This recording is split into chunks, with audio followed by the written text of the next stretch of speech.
dituturkan oleh Bapak tadi tentang poin-poin tentang produksi, tentang juga kebutuhan dalam negeri, dan juga tentang kemungkinan ada kelebihan ini.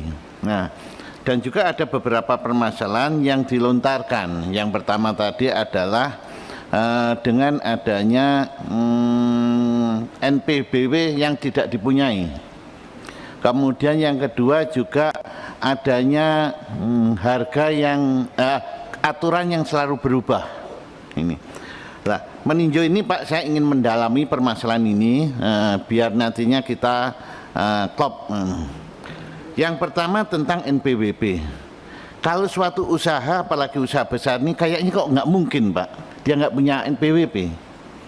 Tetapi mungkin yang terjadi, mohon maaf kalau keliru, bahwa ada perubahan kartu yang dilaksanakan oleh pemerintah mulai dulu sampai sekarang. Jadi ketika toko itu atau agen itu berdiri, itu sudah punya NPWP. Kemudian ada suatu perubahan itu sosialisasinya ke toko atau ke agen itu kurang bagus, akhirnya tidak diperbarui. Akhirnya ketika saat sekarang membutuhkan dimasukkan ke sistem nggak valid. Jadi dia itu punya NPWP. Salah satu contoh Pak ya, salah satu contoh saya sendiri ini.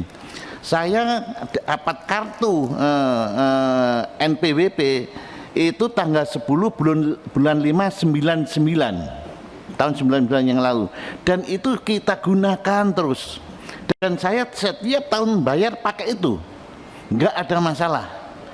Tapi ketika kemarin tahun 22 ini saya ada permasalahan pajak, saya masukkan tidak valid Pak.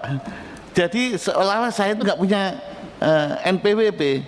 Kemudian kita telusuri, ternyata memang ada perubahan di awal yang tidak memberitahu ke situ. Mungkin penelusurannya bukan yang nggak punya Pak, tetapi ada perubahan yang tidak diketahui. Karena suatu usaha yang dulu itu katakanlah tahun 90 nggak ada usaha, tentunya nggak mungkin Pak itu kalau nggak punya NPWP. Itu yang pertama.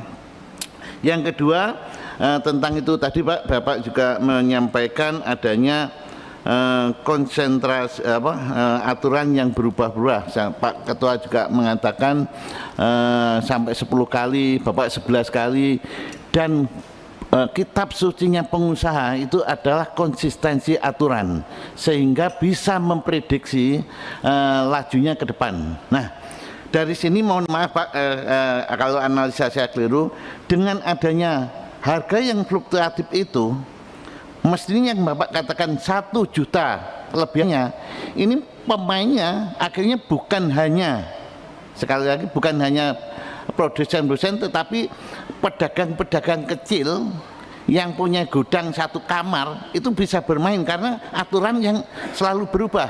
Apakah itu juga merupakan suatu hal yang mungkin terjadi Pak dengan adanya aturan yang selalu berubah ini? Karena saya hitung dengan dana 2 miliar aja Pak, itu dengan kepada bisa mengguncangkan suatu kota yang penduduknya 200.000, hilang itu dengan hanya 2 miliar. Saya kira toko-toko agen 2 miliar itu bukan hal yang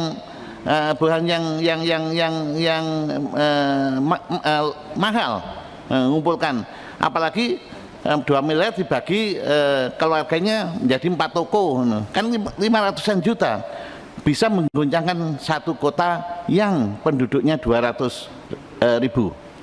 Jadi pemainnya itu yang memungkinkan Pak. Apakah betul analisa saya pemainnya bisa terjadi itu? Saya kira itu Pak Ketua.